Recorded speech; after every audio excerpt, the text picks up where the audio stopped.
but just streamlining your approach, having a simple schedule and following it to the best of your ability, eliminating distractions, treating your prospecting time like it's a listing appointment. You wouldn't take a personal phone call in the middle of a listing appointment. I think just simple things like that you follow, it just like you keep showing up to work every day because it is a job. And the perks of the job of being able, if someone's sick, your daughter's sick, you don't have to ask for paid time off to take care of her. You can just do what you need to do. Those same perks can also be pitfalls. So it's staying disciplined and following a schedule and showing up to work even when you don't feel like it, because most people have a job where they've got to show up whether they like the job or not. And I'm fortunate that I really enjoy what I do. Hi, I'm Noelle with today's Brew, where top producing real estate agents share their tips and tricks on taking more listings, making more money, and having fun doing it.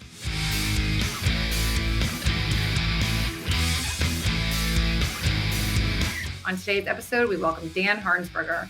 Hi, Dan. How are you? Hello, Noelle. Thanks for having me. It's good to be had. Thank you for coming on. How long have you been in real estate? I am just a little over 7 years in the business. Okay. What were you doing prior to that?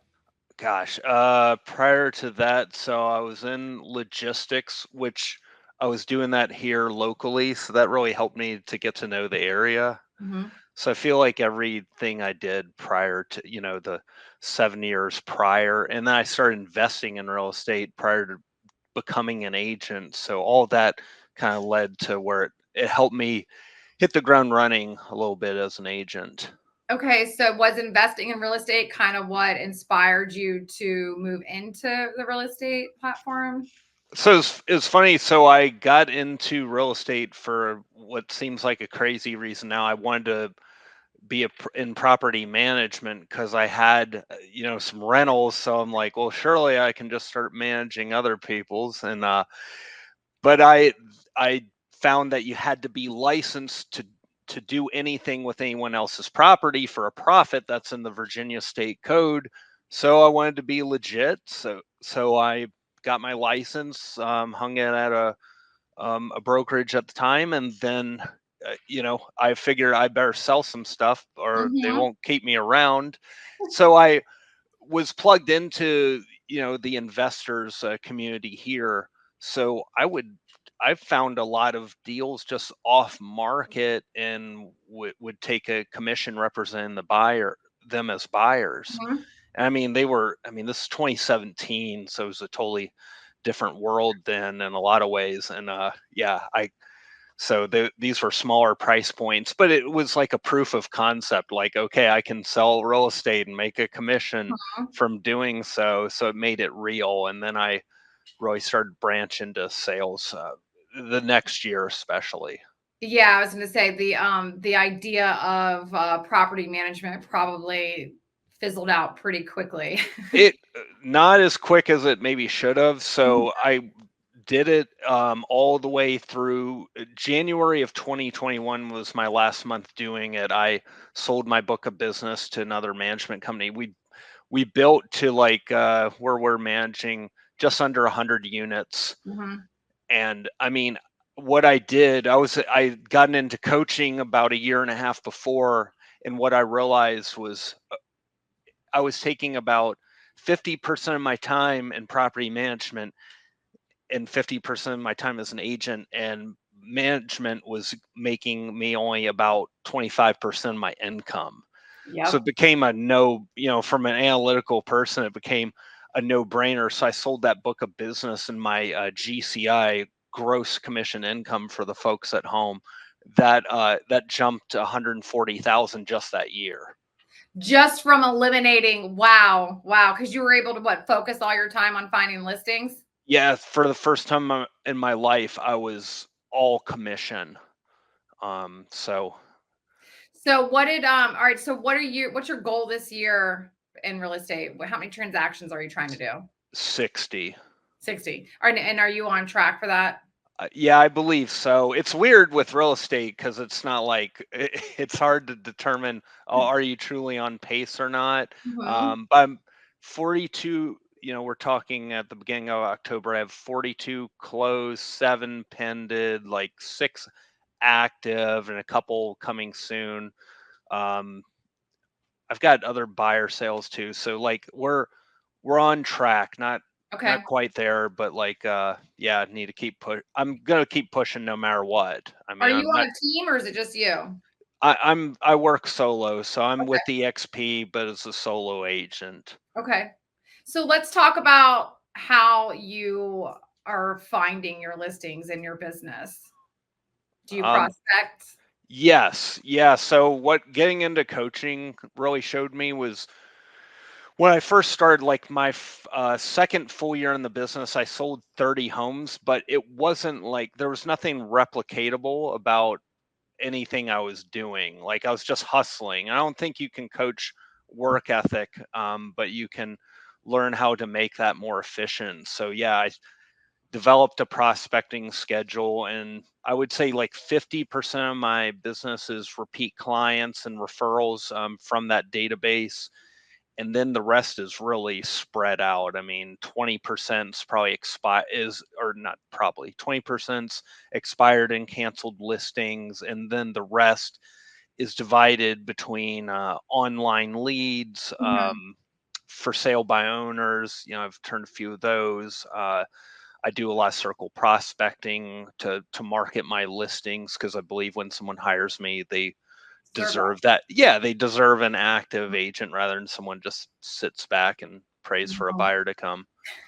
Yeah, exactly. Yeah. You mentioned database, and I kind of want to go a little bit deeper on that. So, you've been in the business 7 years, and you did fairly well right off the bat, doing 30 deals, and now you're pushing towards 60. So your database might be a little bit stronger than maybe a newer agent or someone who's not having as much traction as you. So, how can they improve that?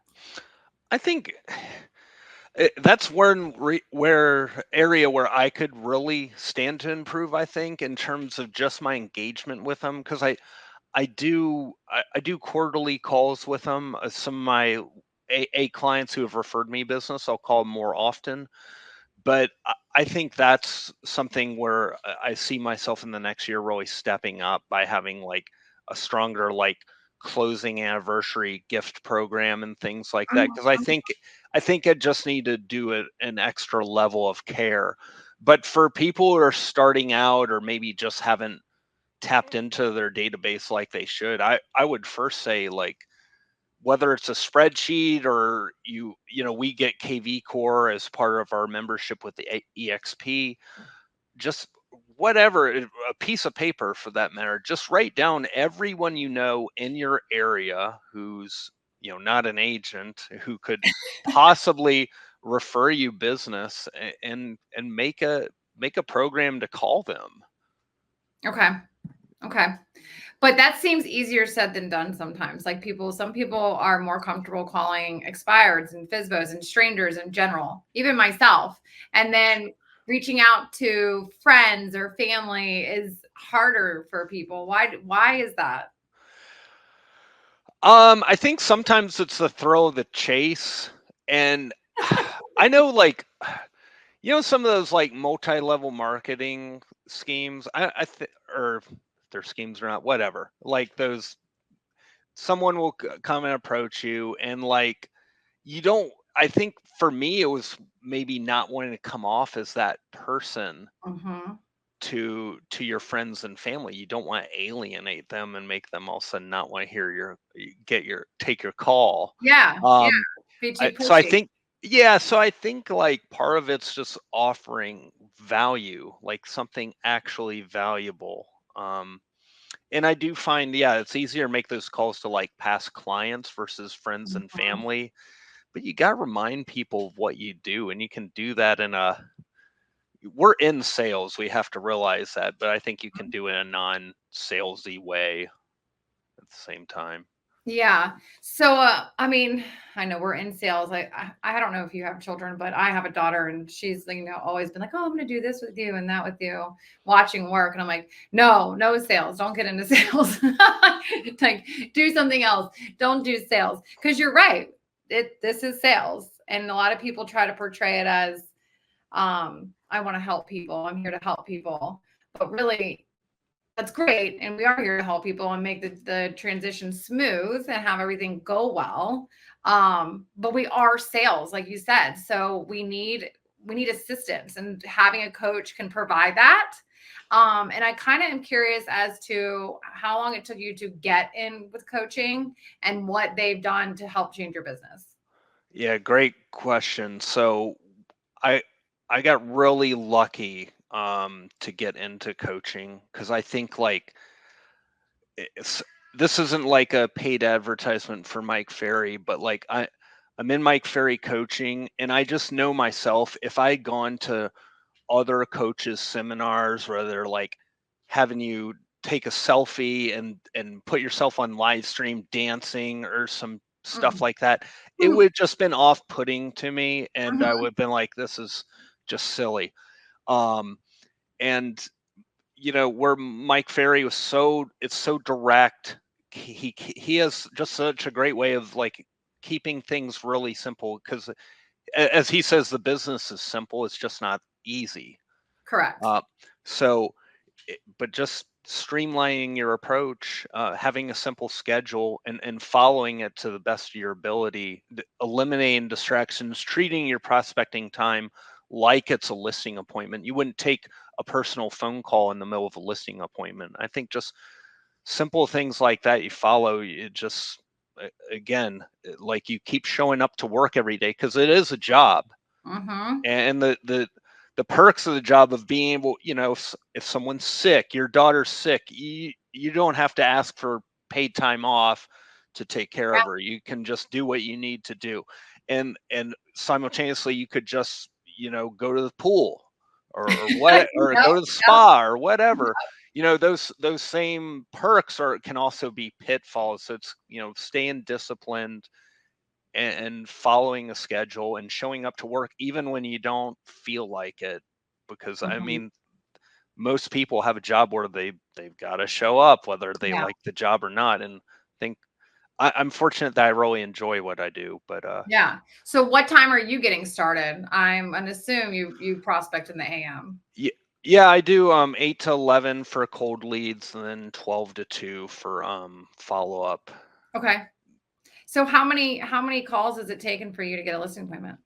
I used to focus on calls, but now Mhm. I just focus on, I mean, to me, signed listing agreements, signed buyer brokerage agreements are the most Mhm. important thing. But the I, my numbers analyzer, I think it's like for every 100 and like I would say 50 contacts I Mhm. make, it leads to a signed listing. Okay. Well, you're putting in some hours during the day, so you're hitting that pretty quickly. Right? Yeah, I think just like we're so fortunate too in today's age where we have these multi-line dialers or even single line dialers that make it a lot quicker, and you can bang out a lot more calls than you could Mhm. hand dialing. Oh yeah, for sure. Definitely. I still have interviewed some agents who use their phone. They don't use a dollar. Like, I mean, they pay for the software, they pay for the information, but versus plugging in, they still pick up their phone.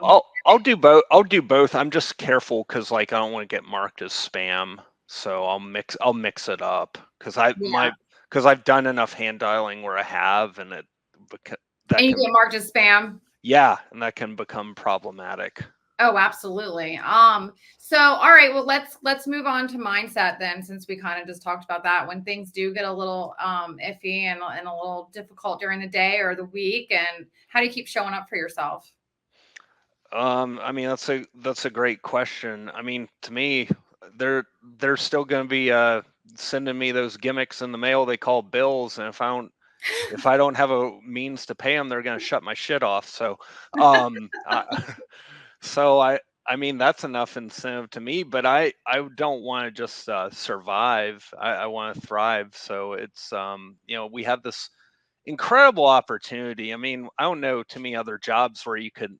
I have a degree, but we don't have to have a degree Yeah. to get into this business. And I don't know too many other professions where you can make 6 7 figures without without it. But No. I think that's the great thing about it. It's just I found that like when I was working, forgive the term, but like a regular job, like something I was Mhm. paid hourly, I found that like some of the people I know, they didn't have degrees. They were just experts in a particular field, Yeah. computers.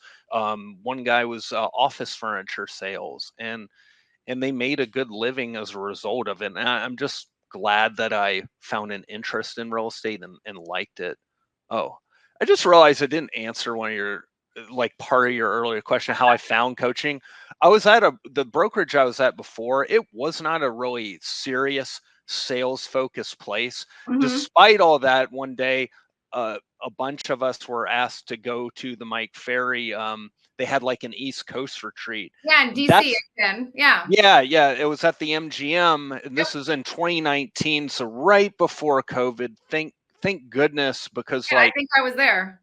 oh, right on. Yeah. Okay, yeah. I mean, I had no idea what Mike Ferry was. That it was just business focus within real estate. I had Mhm. no idea what I was getting myself into. And, so everyone from our office joined coaching. At the time, he was offering 4-month trials. And I was committed. Like, I was like, if this, at the time, the only thing I wanted to do was be the best agent. I wanted to just be the best agent in my office. And I was like, man, if this can give me an edge, I'll do that. Like, I'll do it. It's worth it. And you looked at what it costs. Like, the whole business is a constant bet on yourself. So like the bet when you join coaching is, okay, if I spend X number of dollars, it's going to net me a higher return. So like the way I looked at the time, if this made me 2 extra sales, then I Well, would it pays for profit. itself. Yeah. Right. I would profit. And that's just 2 sales, not to mention what those 2 sales could lead to, the referrals from that, etc. When you add a transaction coordinator or an assistant, you're betting I spend this money, it's going to free up my time to focus on money generating activities or just keep me fresh because I'm not Yeah. doing everything. That's going to net me a higher return on investment. That like I added a VA service. It's the same thing. It's just like, okay, this is going to net me a return because I'm not going to work 24 hours a day. Um, so yeah, just all that to say, like, I was so glad I got into coaching then. It's amazing. The place I was at is what led me to it. So I'm Mhm. still grateful for the time that I was there because I may not have found Mike Ferry otherwise. That's thing one. And thing two, I'm glad I got into it before COVID because I have little doubt that during COVID, I just would have been like, Oh, yeah. not known what to do, froze, been Mhm. scared, as we all were to some kind of degree, or Oh, not yeah. most everyone, right? And not knowing what to say, not knowing how to respond to should I be selling at this time, where it's just coaching. I could get one-on-one coaching in real time to deal with and get information on how to handle those objections. Absolutely, because this is without coaching. Well, you get your license and you don't know anything. Like Yeah. everything on the test, you pretty much never see again. Yeah. I analogize it to, I remember when because here in Virginia you pass your state and your national exam, but Mhm. then you have to submit stuff to DPOR, and then they say, hey, you're free to practice real estate. Mhm. And I remember when I found that clear DPOR, it was like the dog that chases the car as it drives past the yard. Like, what would that dog do if it actually caught the car? And I felt like that dog at that time. But yeah, it Yeah, was, because you walk out and you're like, "Oh, well, I don't know. I'm now what? yeah, Now yeah, no clue. And like I had a decent orientation, but I think this business is just there for the taking for the people that want it. And we yeah, have all this information, this podcast, all the coaching out there, just YouTube, Google, there, all the information is just at your fingertips, and then just applying it to your trade, finding what works for you. Like my system, what I do is not for everyone. I know great agents in my market that couldn't imagine doing, what cold calling. I know. They're just all database, and they make a very fine living doing it. And like I have great respect for those people. So Absolutely. There's Yeah, more than one way to get to the end result. But here, if you get into coaching and you use a dialer, like you said, you can definitely eliminate a lot of the bumps in the road sure. and maybe speed up the process of getting to 60 transactions in a year. Right. Well, thank you so much for coming on today. If anyone wants to send you referrals or just reach out in your market, how can they do that? Okay. Yeah. Thanks for asking. You can find me if you type in Daniel Harnsberger. There's going to be only like a couple of people with that name at all. So just find the guy that looks like me on Facebook. And my personal cell is 804-380-1190, or you can email me at Daniel at DAH cells SELLSINVA.com. Wonderful. Thank you so much.